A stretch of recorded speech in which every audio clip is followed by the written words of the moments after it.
Second practice of training camp has brought the 49ers a double dose of good news. I'm going to tell you all about it in this episode. Hit subscribe if you're looking for daily 49ers content. Appreciate you guys. I'm stoked about training camp. If you can't tell, the energy, I hope it's infectious. I hope you're feeling it too, because I'm seeing it in social media. I'm not the only one out there, but I want to jump straight into it. I don't have a ton of time to get this video out there to you guys. Comment below how you're feeling about the wide receiver situation the 49ers are in right now. There's some good news on the wide receiver front. There's also some good news on the running back front, but there's also some down news, some bad news as well. So we're going to get into all of it in this episode. Let's start off, however, with a question that kind of predates training camp today, which is, should Brock Purdy run more? Should he run more?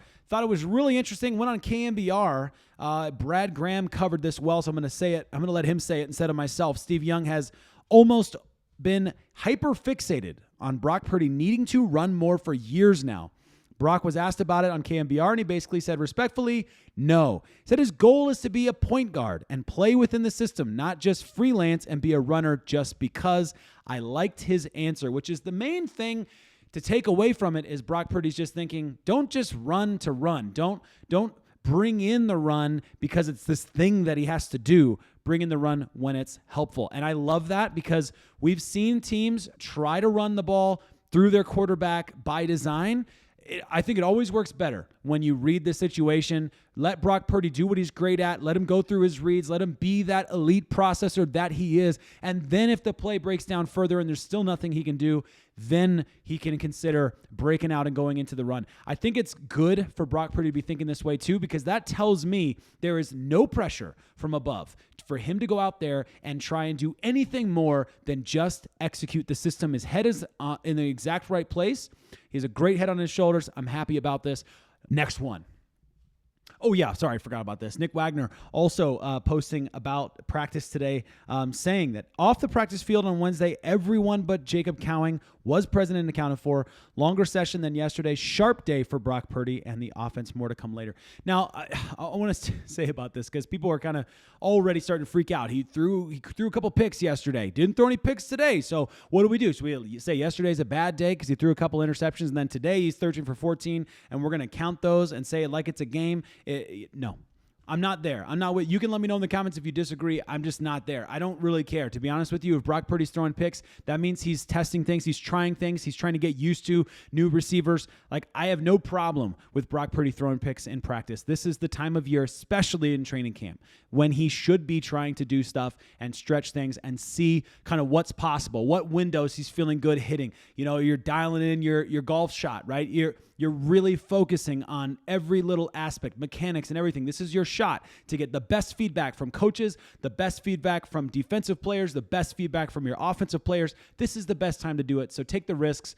13 of 14 today. Cool. I didn't even put it up on the screen because, we're not going to boast about that. We're not going to make a big deal about that, in the same way that we're not going to freak out when he throws a couple picks yesterday. Okay, anyway, Juwan Jennings. Ian Rappaport, this is also pre-training camp today. Ian Rappaport, talking about Juwan Jennings, said this: I think what's going on is a good faith situation between the 49ers and Juwan Jennings. The 49ers tell Juwan to come to practice and do everything he needs to do to get ready for the season, and we'll take care of you. It wouldn't surprise me if they give him a 2-year extension, close to $13 million per year before the season starts. That would keep him with the team through the 2027 season. The number I kind of like is 12, so I'll take $13 million. That's not a bad situation. If that's how it ends up playing out, then good for Juwan Jennings. But again, just emphasizing, and I won't go deep on this. We talked about this yesterday, so I won't go deep, but just emphasizing something that is unusual that's taking place right now, where you have an organization and a player, especially an organization that has the reputation of the last 6 years that it has had with holdouts and things like that. This is an organization that is working with their players in a way that has them confident they're going to go out there and they're going to play, even though that's not what agents are telling players right now. That's not at all what agents are telling players right now. So I'm stoked about this, and this is just more, it's Ian Rappaport, so it's solid. He didn't quote anybody, so we don't know for sure how solid his feeling is, what kind of intel he's basing that off of. But I think overall, again, good news. Now we get to training camp.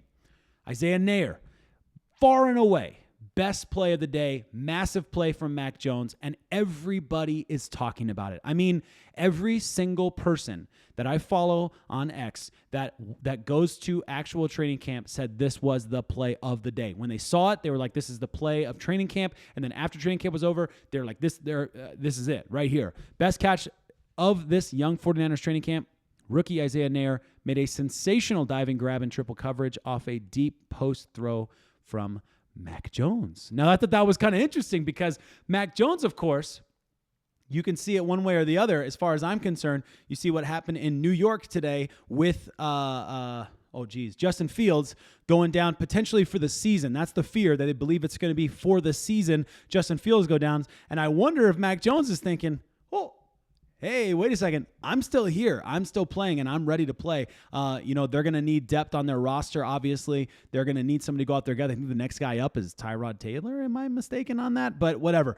The point is, Mac Jones out there definitely making sure that people don't forget who he is. Isaiah Nair is a name we need to not forget as well. This guy has shown out, again, no pads, right? Just taking it for what it is. We're working with the best information we have right now, which is no pads practice. I get it, but that's still something worth celebrating. Congrats to that guy. Another name you might want to know is a new name to the 49ers locker room. The 49ers have signed wide receiver Quintez Cephus. Cephus had 37 catches for 568 yards and 4 touchdowns with the Houston Texans last season. Originally drafted, was he a Buck? Oh, shoot. Now I just forgot. He's a Wisconsin Badger. That's who it was. With the B. Badger, Buckeye. I was kind of close, actually. So anyway, he was a Wisconsin Badger. He then got drafted by the Detroit Lions. I have some buddies over in Detroit. Might have to give them a call and say, hey, what was the hype like when you drafted him? What did he look like in training camp early on? If we want to get down that road, not today, but for now, at least we know the 49ers brought another guy in. The 49ers also had some other things to say, coming from Matt Miyoko, about how this move plays out and what this means for 49ers depth charts. Honestly, I'm a little disappointed by some of this. But with Jacob Cowing out with a hamstring injury, the 49ers signed wide receiver Quintez Cephus, who tried out earlier this week. They waived running back Israel Abanikanda. I'm really bummed about this, guys. I really wanted to see Abanikanda out there in preseason. I wanted to see him get a shot out there in preseason, see what he can do. That's the one chance you get to really see these guys in action, even though it's not a real game. I just wanted to see it. And you know what? It sounds like the 49ers are comfortable enough with what they have in Jordan James. They're comfortable enough with what they have in Patrick Taylor Jr. They're comfortable with what they have, of course, obviously, Christian McCaffrey and Isaac Guerrero, to say, Abanikanda, you're the guy out. You're the wrong man. You're the odd guy out there. That's the phrase I'm looking for. But very interesting for sure. Free agent wide receiver Gabe Davis was speaking today and said he's interested in signing with the 49ers, saying San Francisco, don't shoot the messenger. I'm going to say it like it is. San Francisco is definitely a spot I'm looking at. Shanahan's the man. He knows how to call an offense. They just got a lot of great weapons around there. Definitely a team that interests me because I like to be around great players. Went a lot deeper on there with Kay Adams as well. A lot of other things that he had to say about players that he knows and he's played with and things like that. But interested, do you think that the 49ers should be looking at Gabe Davis? There's still a couple big name wide receivers out there. We've talked about Keenan Allen. We've talked about Amari Cooper. Gabe Davis is another name. Should the 49ers be going after a guy like this? Or should they be waiting for Brandon Aiyuk? 49ers wideouts working releases. Brandon Aiyuk even takes a rep at half speed. Looks like he's moving decently well at this stage of his rehab. Doesn't mean anything. Doesn't mean he's going to be ready week one. I'm not trying to read into it or anything, but it is cool. It is cool that he's out there. It's great to see him out there. He was chopping it up with Juwan Jennings for a while. With the group, he has given some tips at one point to some guys. So, hey, this is a good sign. Brandon Aiyuk is at the very least, he's happy. He's hanging out. He's around. He's talking to players. He's out there running at half speed, catching footballs. Not sure if he's supposed to be doing that, but hey, I'll take it. I love it. We're going to keep rolling through because I have one more question for you, which is, where is Mykel Williams? If you didn't hear about this is pretty wild. Mykel Williams with a would-be sack on Brock Purdy off the edge versus McKivitz. Mykel also held his ground on a run fit versus Trent Williams. And on another play, Mykel was standing up over the guard and dropped into coverage. Brad did a good job throwing the eyes emoji, like, I wonder what they're doing there. Obviously, I'm not going to make a big deal out of this because we've seen times where, we most recently talked about Bryce Huff being asked to do that and how it didn't really fit him very well to have to do that. But we've seen edge players do that many times over the years. It is an interesting, question. If you see it a lot in training camp, then you might start wondering, hey, maybe this is a part of the plan. Maybe this is part of the scheme in terms of making things a little bit harder for the opposing offense, to know exactly what you're going to do and how you're shaping things out. So let me know in the comments what you think about all this. I think this is cool just to see players go out there and see what their athleticism is, see how they handle in coverage. This is a good time of year to just be trying stuff out, getting guys out there as long as they don't get injured, knock on wood. But I think this is awesome. And, it just speaks to the incredible athleticism and the ability of Mykel Williams, his versatility to be able to play in different positions. We've heard that all throughout the draft process and beyond. So we know that he's capable of doing some other things. Not sure if that's your ideal scenario. However, it is always nice when you can have an edge rusher kind of move into an outside linebacker position in certain situations. And that could be something that the 49ers are considering, which I'll leave at that. I'm not going to make anything out of it. But 16 days away from Broncos preseason game, the first preseason game against the Denver Broncos. And I think this is going to be a lot of fun. That one, I think, is at Levi's, if I'm not mistaken.